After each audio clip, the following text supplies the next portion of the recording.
Welcome to Alzheimer Speaks Radio. I'm your host, Lori La Bey, and I'm so excited that you're joining us today. We are going to have a fascinating conversation as usual as we learn from people all around the world at all ages and stages of life. Stay tuned as we shift our dementia care from crisis to comfort. Here we go. What you think about, you will bring about dementia change. We will. Well, hi, everyone, and welcome to Alzheimer Speaks. I'm your host, Lori La Bey, and today we're going to do an open mic. And I never know who's going to show up, but the point of open mic is to give people an avenue to share their wares, share their thoughts. So services, products, and tools all wrapped in dementia and caregiving. So maybe you, yes, you can join us next time. It's open to anyone around the world. We would love to hear what you're doing in the sphere of dementia. Prior to me pulling back the curtain here, I always recommend that people check out alzheimerspeaks.com. We have a ton of free educational resources. Same with our sister company, Dementia Map, which is a global resource directory. And if you're not on it, you should be. We have both free and for fee profiles that you can have, and it's free to the public to use. You don't need an account. You don't have to remember a password. And then last, I always like to do a shout out to my webmasters, Q for Good. They are absolutely exceptional. They know what they're doing.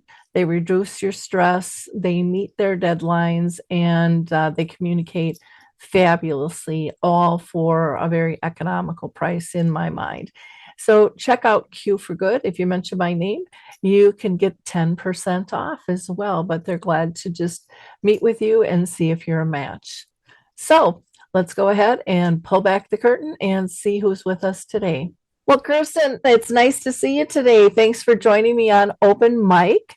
How are you doing? I'm good, thanks, Lori. Thanks for having me. Good. Glad you're here. I'm going to have you go ahead and introduce yourself and also tell people about your company. Sure. My name is Kirsten, and I guess I'll start off by saying I have been personally touched by a loved one with dementia. My mom is 82, and she has frontotemporal and vascular dementia. A relatively new formal diagnosis, but something that I guess we saw long coming now. She is currently in a care home about 15 minutes away from me, so I'm able to visit her almost every day. And between those visits, she calls, and she calls a lot, sometimes 10 times before lunch. And when I'm telling people this, I say, that's okay. I love that she still calls me, but I can't, I was finding I was, leaping out of the shower to take that call. I was going the extra mile to field all of those phone calls. And I was doing a pretty good job, but it was those calls that I couldn't get to that actually weighed really heavily on me. I was worried she thought maybe I had abandoned her, or maybe something was actually really wrong. So I was looking for something, and I couldn't find anything that would solve those calls. And I know that, with a lot of research that I've done there since, in dementia care, one of the most cited ethical principles is to not remove the autonomy unnecessarily. So to keep the independence intact as best you can. So when I was looking at alternatives to trying to field these calls that I couldn't physically get to, I was met with solutions like, silencing the calls or call blocking, or just having it go to voicemail. Now I'll just rewind the times and say that this pattern of phone calls is something I'm sadly too familiar with. In high school, I dealt with this with my grandmother, my mom's mom. So we would be away all day, my mom at the office and myself at school. And by the time we'd get home, there would be hundreds of voice messages. And that was back in the day when the answering machine would play loud and clear for the whole household. And so I found over time that those messages made it sound like she almost thought that the outgoing recording was a live person, just based on the context or the messaging. And I early on, my mom would handle most of those calls, but I actually ended up taking the baton. And I could see that it was really, draining on my mom, and then became for me. But so I've lived this before, and it started to happen again in present day now with myself and my mother. So those options that I cited weren't going to work for me. I couldn't leave my mom hanging. I couldn't leave her in a state in worry. And actually, there's a lot of studies done on this, but UCLA Health says that that those calls that are blocked actually leave the loved one suffering from dementia in a further state of agitation. And then those calls actually come with more urgency and at a higher volume. So it's just this repetition. So it's all based on this anxiety and what they call separation anxiety in dementia patients. So Kindred Mind was born from that. So that's something. I have a background in entrepreneurship and building tech products. So this was something. Now I saw a problem and tried to solve, and that being not to replace me in this case, but to kind of amplify my voice for those moments where, say, for example, and this has happened, I'm in my daughter's dance recital and I physically can't take the call. And even if I could, the background noise would just be too loud to have any kind of constructive conversation. So I'll leave it to you to pose questions, and I'm happy to answer, but that's kind of my position. And I will also say that it's always just been my mom and I. I'm an only child raised by a single mom. So there's this codependency and this kind of, may I say, enmeshment. So I've always cared so deeply, and I've always worried naturally about her state. So this solution, even though I try to answer all the calls for those that I literally cannot get to, this solution is one that I'm very comfortable with, because it is that voice technology, the familiar voice technology that that represents me in those moments that I can't get to the phone. So, Kirsten, this sounds really interesting because I have a friend now living with dementia in a memory care, and his sons and friends have pretty much all muted him because he just does these repeat calls over and over and over again. And I was taking his calls, but I haven't been taking them as much because I'm dealing with a family member with dementia with the same thing and a neighbor. Oh my goodness. So my goodness. So it's kind of crazy, but it is a really, really, really common thing.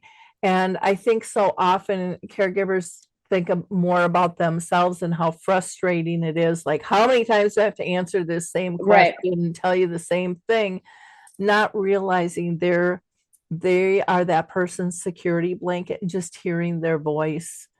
And, and usually it just takes seconds, to respond to them. It's not like a long drawn out thing. But again, when you're at work or, people can't always take those calls, or they're not comfortable taking those calls, or it breaks up your thought pattern to get done what you're doing, or you're in a dance recital, like you said, where you can't really physically take a call because you're not going to be able to hear and they're not going to be able to hear, and that's going to agitate them even more so. Yeah, there's this thing that's called moral distress. Mm-hmm. So it's this conundrum that we're faced with where do we answer the call? Okay, we have to answer the call, but then that builds this burnout. But then those that go to voicemail that you're not able to answer creates guilt. So there's this constant struggle for the caregiver that is so hard to manage, to negotiate. And so the Kindred Mind solution allows for win-win. So you're able to, send that call to Kindred Mind, the familiar voice companion, set up in your voice. It's not a recording. It's based on, a knowledge base of information that the caregiver has provided. So it relieves you in those moments where you can't get to the call. And it also allows for reduced anxiety in the loved one. So instead of, being met with no answer, no familiar voice, what Kindred Mind does is it follows the Alzheimer's Society of Canada's guidelines to dementia-friendly phone calls. It's also based on pillars that are the validation therapy and the simulated presence therapy. So you're leading with empathy. And as you said, really, the calls are very short-lived. So if you can just lead with empathy, answer those calls in a warm, friendly manner, and that is what Kindred Mind is designed and instructed to do. But again, in your voice. So it is that familiar, friendly security blanket, as you say. So what happens, and I'm just going to use my friend Raj, who calls all the time, and he wants to go shopping and he needs something. How is something like that answered? Yeah, that's a great question. Yeah, because it might change. You might be able to help him out that day and take him out for, whatever errand he needs to run, but that next day may not work. And he may call 15 times with that very same question. So again, based on those pillars, it's not always the answer they're looking for. They're not looking for that information. They're really looking for the comfort behind that, because they're anxious or they're disoriented and they just need that reassurance. But to answer pointedly to your question, you have that database so that you can input all day, every day, in real time, those updates. So if you anticipate a call that he's going to, ask about running a specific errand, you can actually add that information in that moment, so that day presents with the actual answer you would provide him in that situation. Okay, so another common one, I think, and I'll just use him as an example. He will call and say, I can't find somebody's phone number. Can you reach them for me? Or I'm locked out of my phone, though he's using it, Right. Those types of things. So I could put in, if he's looking for someone's phone number, say I will get a hold of them, and I'm assuming there will be some kind of notification to me that I hear that conversation, that I know that I need to do that. Yes. So in that dashboard, you're provided with a log for every single call. And in that log provides you their kind of moods. So if they seem more agitated or if they seem calm, all of those emotions are presented immediately for you. It's also a synopsis, little Coles notes of the conversation itself, and any tasks or call to action. So if in fact they're saying, I need so-and-so's phone number, it will alert you. And then you can respond accordingly if you feel like reaching out to that individual to let them know, or if you think it's one of those repeated questions that really aren't about getting in touch with that person, but rather just hearing your voice. Then the Kindred Mind is offering that warmth and that patience, and makes it so that it's a calming experience. And unfortunately, what happens, and I guess what we're not stating the obvious here, is that the brain, like neurologically, the brain can't retain that memory of having just called. So that short-term memory is gone. And so, they'll call again. And again, it's not about getting that information. You have to meet them where they're at. And that's the validation. Is I understand that you're feeling maybe a little concerned about reaching so-and-so. I'm happy to, I'm happy to make that connection happen for you. And it's those types of reassuring words. It's already designed to do that, but then you add in layers of personalized information to make it custom for that loved one. Yeah, I can see where this could be really helpful. I'm thinking, like I said, I've got 3 people really close, neighbor, or we took her paper and we didn't take her paper. Well, kids will usually run out and bring that up to her, but she'll misplace it. And so just being able to tell the system that if she's asking for the paper, say no, we don't have that. You must have put it down in the house someplace, and then she'll look for that.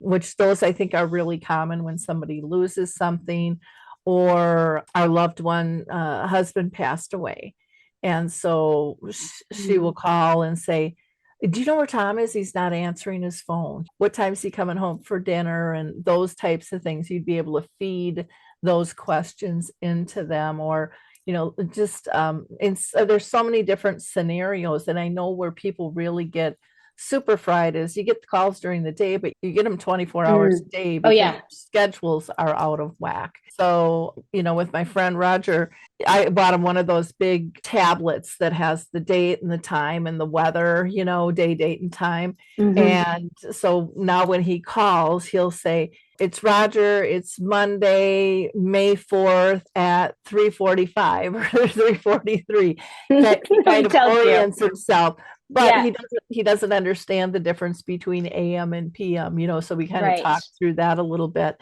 But I can just see this being really a lifesaver for so many, because like you said, the family and friends guilt is so great. Oh, it's gutting. And some people just stop because they don't know how else to answer other than the truth. And they know the truth might hurt that person and they don't want to make them sad. And others just get frustrated with, I just told you that. Why aren't you retaining this? And it's like, because they have cognitive issues. Right. We can't base the conversation in logic anymore. It's really driven by emotion. So, we've always been taught to say, I just told you, or remember when I told you, blah, blah, blah. Those are part of the Alzheimer's Society of Canada to steer you away from those kind of logical knee-jerk autopilot responses, because it doesn't work. In fact, it just increases the agitation, frustration, and confusion and concern. It makes them worried, and that's the last thing you want to do. So you want to really meet them in where they're at. So that's the validation therapy that Kindred Mind, is founded on. It's nice that the Alzheimer's Society of Canada has even those guidelines for phones. I don't believe I've seen something like that from our Alzheimer's Association here in the US. And maybe it's there and I just haven't seen it or heard of it, because people don't know how to respond. And they're so used to, like I just told you once, or doctor's appointments. So often people will tell people of a doctor's appointment days, sometimes weeks ahead of time. Big mistake for most of them, because they think it's that day, it's going to be in an hour and they don't want to be late. And I mean, you have that becomes a stressor until it happens. So a week out is a long time to stress about an appointment. Even a couple of days. It just depends on where somebody is. That's right. Yes. When we just moved our loved one, and she had been there and she had seen the place and she liked the place, but then she would forget. And, then come home and say, well, she doesn't want to move, but she couldn't live there alone and things. And so some people will think this is really bad what we did, but her son was very nervous about it too. And he needed to get packed and get focused and not be rattled, to get everything out of the house that he needed. And so we said she was going to the doctor, because we knew by the time we got in the car, I could switch that up.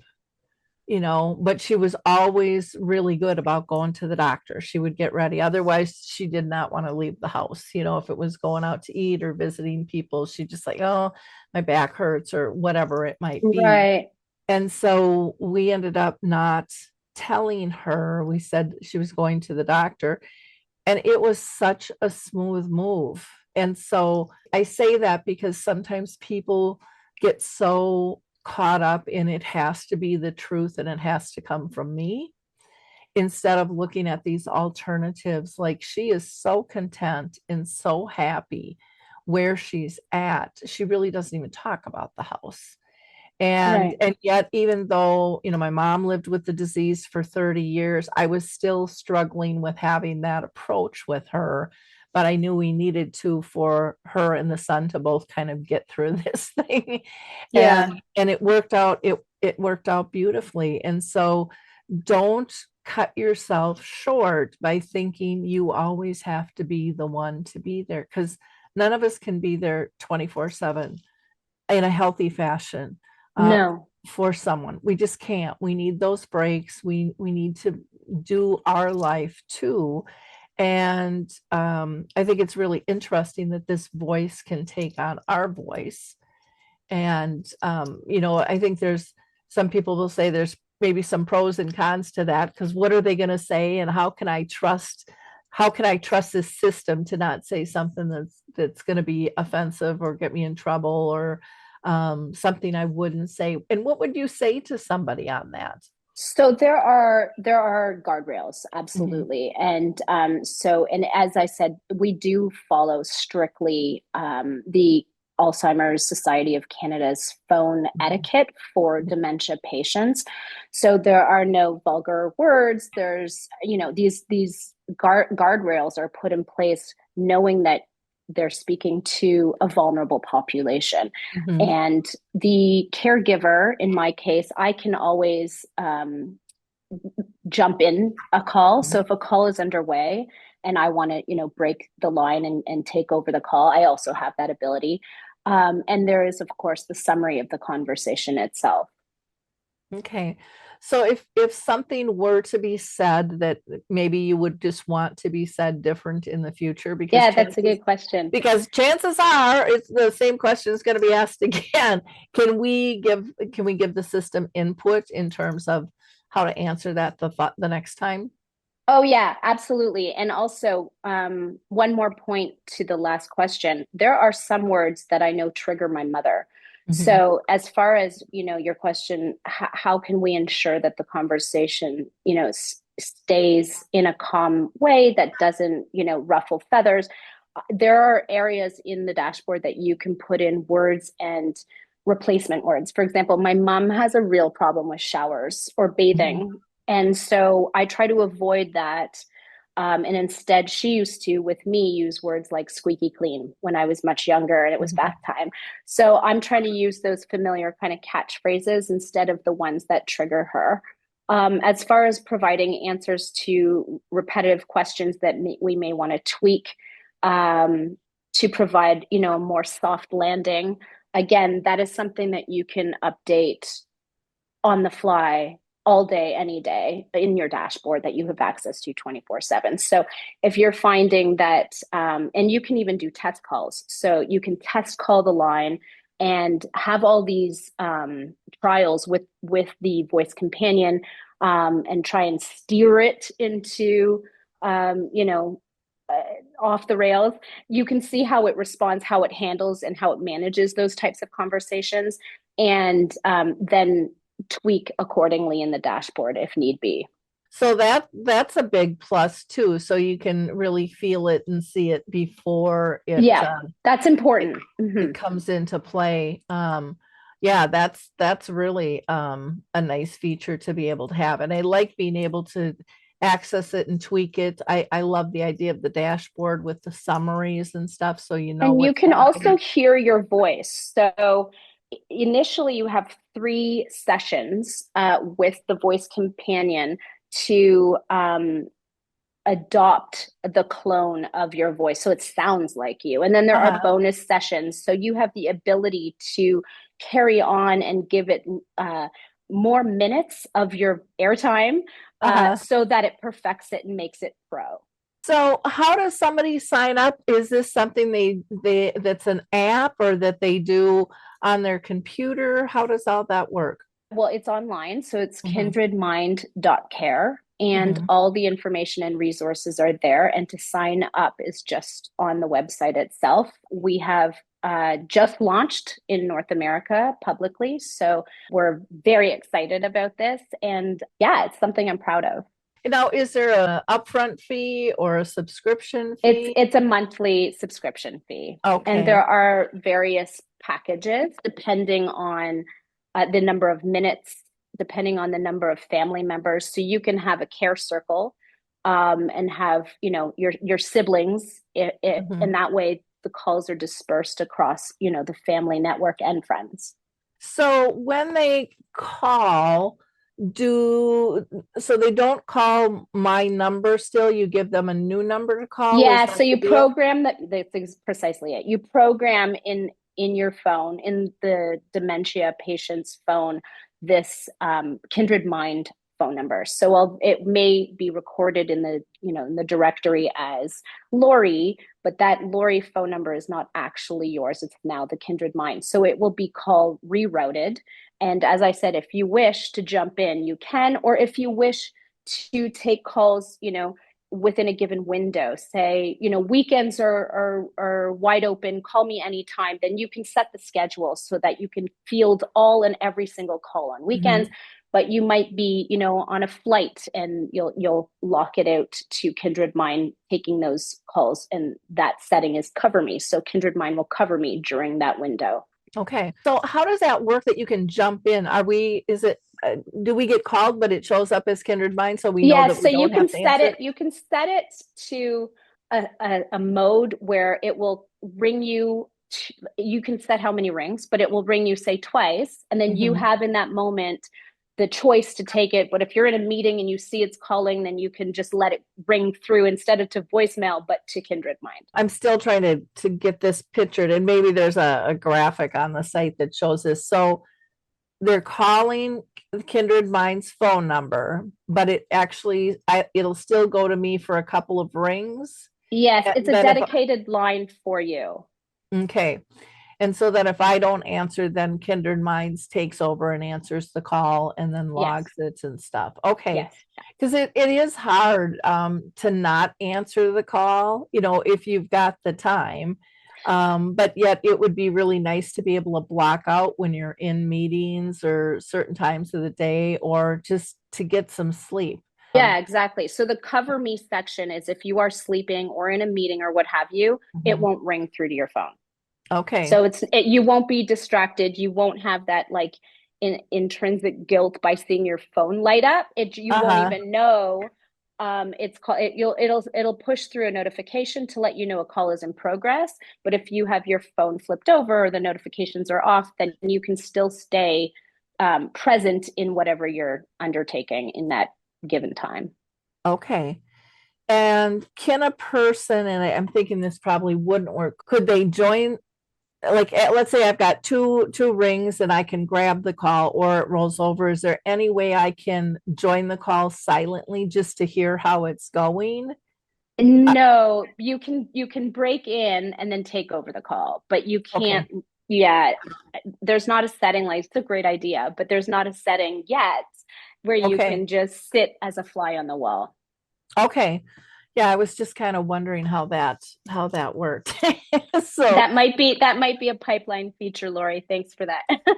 Oh, well, cool. Can you tell us a price range for subscriptions? Yeah, these are good questions. Now, I didn't set the pricing. I would have to visit our website. I'm currently in the dash, but I will say 5% of the monthly subscription will be donated on a quarterly basis to the Alzheimer's Society of Canada and to the Alzheimer's Foundation of America. Okay. The pricing model is for the essential for families just getting started. We're looking at $179 Canadian per month. That allows you 200 minutes per month. The standard, which is today the most popular, is $249.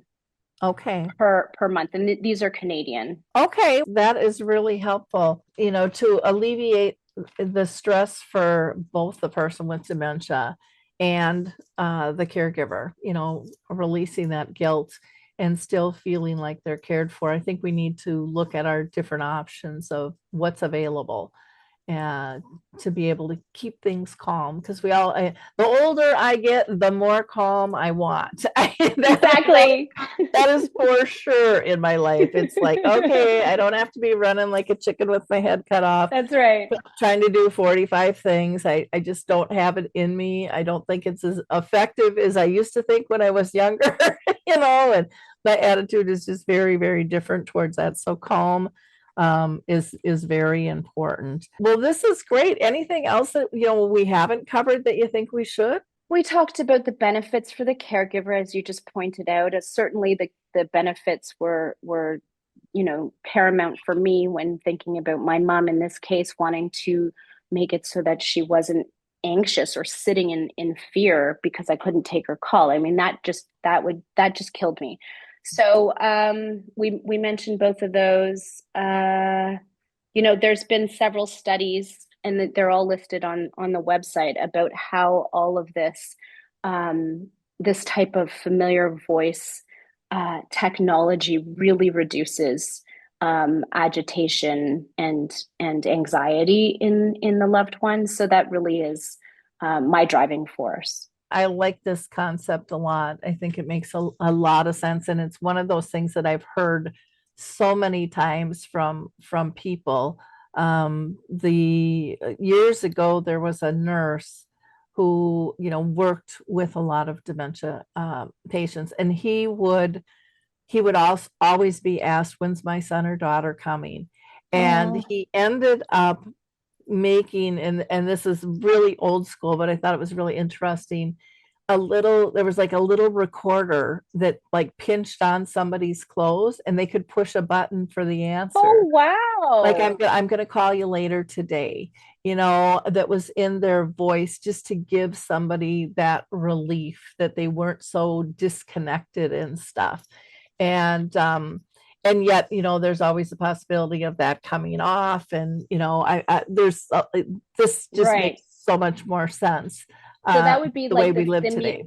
the simulated presence therapy. That's Mhm. precisely it, except that's kind of the analog version. But Yep. ours is built precisely on that. A 2024 randomized trial study among a peer group it was published in the International Journal of Neuroscience, and I'm quoting here, demonstrated meaningful reductions in agitation, anxiety, and caregiver burnout when familiar voice presence was combined, of course, with standard dementia care. So the research is clear, and that's really where we built this concept on, is to just to help relieve that anxiety, and to, as I said, with the moral distress, also relieve the caregiver, because caregiver burnout is real. Oh yeah, for sure. For sure. And you don't want a phone to get the better of you. Right. I mean, there's- in some cases, one of the solutions was to remove the phone Mhm. from the loved one, and that feels, I mean, that's removing the independence, and that's removing their lifeline to their family. So that doesn't seem like that's not what I would do for my mom. And there's a lot of communities that won't allow people in memory care to have a phone. And that was one of our criteria Oh. where we moved our loved one to, is her phone is real important. She doesn't know how to use a lot of it, Yeah. But but it's a lifeline. It's a symbolic lifeline. very, very critical and very important to her. And so we needed to figure out how to be able to maneuver that around.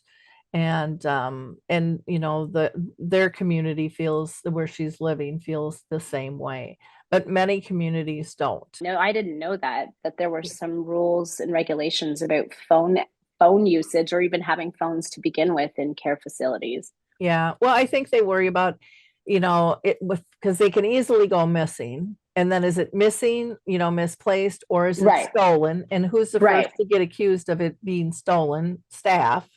So Oh, right. there can be that level in there.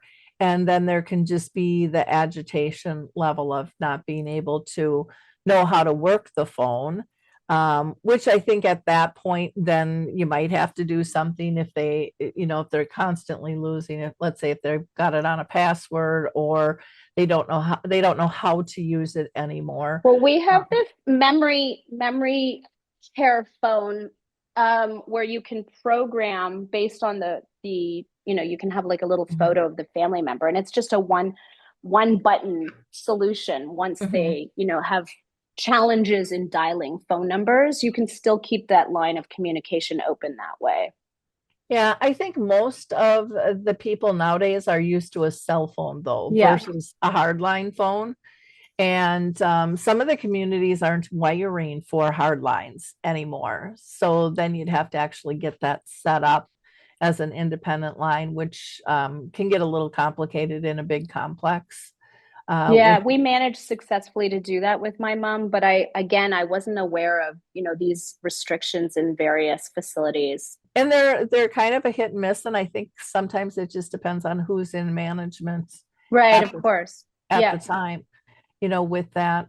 Just like some communities say, we don't want you to visit for 2 to 3 weeks because they have to get acclimated. And, you know, Oh, yeah, wow. That yeah, would be hard.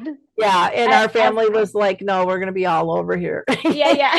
that's just that's just who we are, Yeah, and same. stuff. So yeah, there's lots of different rules that are set in different complexes, and those are things that you have to talk about. But they might be living still independently in their home, and this could still be a very helpful process and technology to be able to tap into to give them comfort, because when they, like you said, when they're repeating those calls, the anxiety just keeps going up a notch. And you can hear it in their voice when you do answer. Yep. Oh, I've been trying, oh, Yes. thank you for telling me. Thanks for answering the phone. I mean, it's just this relief in their voice. And some of them know and can feel the sense of relief and will actually be really grateful and thank you. And others, you just have to hear it through their voice that you're their calming source, for that. So, as far as setting it up and, doing your meeting with the AI to get, kind of your cadence and your voice down, how long does something like that take to do? I would So it's imagine sessions aren't overly long. Nope, there are 3 sessions of 7 minutes apiece, and Okay. answering their prompts. So you're answering the questions, and those questions fill out the forms. So it's kind of an efficient system that way. And then you can go in and tweak the form responses if you want to, add something that you missed when answering the first time. So no, I mean, in total 21 minutes. It doesn't have to be done in one sitting. It can be done, at your convenience. Okay.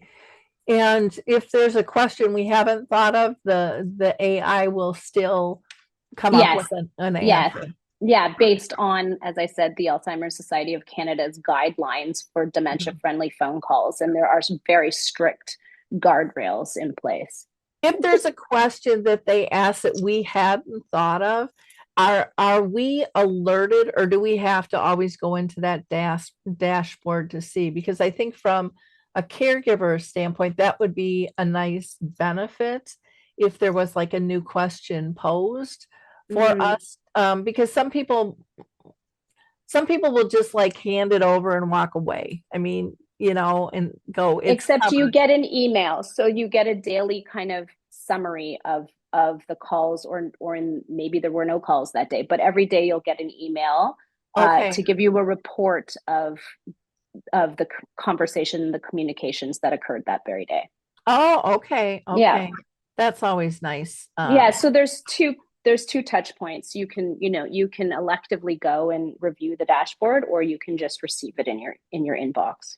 Okay. Perfect. And how long have you guys been in business? I would Yeah, imagine so you've been up and running in Canada. it's Uh, brand new. As mhm. as I mentioned, we're just launching now Okay. publicly. So we had a small knit like private group testing. Okay. And so now we're ready to go public. Okay. Okay. Because when you said you were launching, I was thinking that was in the US and maybe you had already launched in Canada. So we It's have in Ontario, Canada, mhm. but now we're casting our net across Canada and the States. Okay. Gotcha. Well, good. Well, exciting. I'm so glad you came on to share this with us. I think it's a technology that will help a lot of families. Yeah, well, Um, thank you, Lori, for this platform. It's nice that we have this to hear about all the different resources and tools available, for this vulnerable population, the ones that we love deeply. exactly. And I can see where this would be very helpful for staff and communities as well. And, in terms of reducing that agitation. And our goals are always to try to do less medicating, keep Oh it gosh, yeah, calm. that would be the last resort. There are other alternatives before we go pharmaceutical to manage repetitive dementia calling. It would be nice if our healthcare system would cover this. I mean, Oh yeah. because you can look at, okay, 179 or 249, and for a lot of families that's going to be a lot of money. But when you look at it regarding medications, it's a drop in the bucket in terms of keeping somebody safe and centered and calm. Mhm. And then you add in, if they are in a community, that ripple effect, or at home, that agitation, that can spread, and everybody can kind of escalate with stuff like that because one side's trying to deal in logic and the other one can't. And Right. so being able to get that covered later on down the road, they keep saying that they want less pharmaceuticals, but I'm not seeing a lot of things that they're covering to help do that other than just take them off, Yeah, right, right. but it would be a better outcome if we had replacements, to kind of fill in the gap and support, in my opinion. Yeah, and to that point, speaking of cost, it could ask behaviors come into play. I mean, I've heard of instances where because they're so agitated, they can't get through to their loved one. They start pacing, they start being destructive within the care home, and then that brings on a whole new bunch of challenges. Oh, very much so. And, in some places we'll kick them out. Well, that's where I was getting to, is then you have this whole new problem of like looking for another alternative living arrangement. There's the moving costs. I mean, it could become an extreme. That could be an extreme Mhm. scenario, but it has happened where, yeah, you get kicked out. Well, and once you get labeled, as aggressive, it's Oh, really hard to find a placement. There's yes. very few, and it's very restricted. And so the environment has totally changed without sometimes that additional support. I had someone the other day talking about, and again, I don't know, I'm not a medical professional, but was talking about a loved one, end stages, in hospice, and agitated. And I thought there's absolutely no reason someone in hospice should be agitated, No, especially and they died within a week. And I just thought something's really off that's here. so sad. Yeah, because to me, it's either pain or discomfort, that is causing that. And I mean, it could be, I suppose, something chemically in the brain um, that is causing that as well. But there are options to be able to give that person some peace, with that. Yeah. So I just think I think this is a really cool venture that you've started, and I can see this being really helpful to many, many people. So Thanks, thank Lori. you. Thank you. So again, I do want to just give out your website, which is kindredmind.care. Mhm. And you've got a phone number listed here too. I know I'm looking at your dementia map profile of 437-367-0960. Yep. And you are on LinkedIn, Facebook, you have a YouTube channel, and then also an Instagram profile that people can follow. Thanks so much for your time today. I appreciate it. Well, thank you. I really appreciate it. To our listeners, I always like to ask you to be a giver of hope. Like, click, and share. You don't know who in your sphere of influence is in need of this information because so many people still don't talk openly about this. There's an embarrassment and this thing that we should be able to handle it on our own, and none of us can do this job alone. We need to be able to communicate. We need to be able to tap into the services, products, and tools that are here to support us. And the more we can get this information out, the more kind of normal it's going to feel for someone to reach out and grab it when they're ready. Please like, click, and share. Be that giver of hope. And then check out Alzheimer Speaks for all of our free educational resources that we have, as well as our sister company, Dementia Map. Until next time, bye now.